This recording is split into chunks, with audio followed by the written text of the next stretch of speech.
Sejauh ini wacana sekolah tatap muka belum akan diambil Dinas Pendidikan Kota Makassar.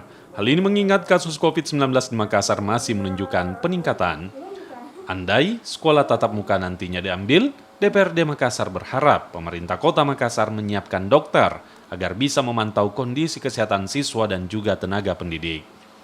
Ya, jadi saya pikir ini kebijakan yang paling tepat yang dilakukan oleh Distrik.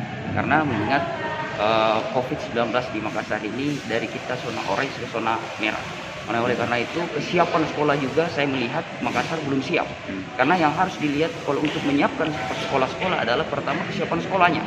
Kemudian yang kedua adalah yang paling penting akses ke sekolah itu yang harus disiapkan, yaitu public transportasi. Kemudian yang ketiga adalah bagaimana kesiapan si dokter di setiap sekolahnya masing-masing untuk mencegah COVID-19. Dalam Undang-Undang Dasar Republik Indonesia, bahwa bagaimana Undang-Undang Dasar tidak mengajarkan untuk mencerdaskan bangsa, tetapi menyelamatkan suatu negara.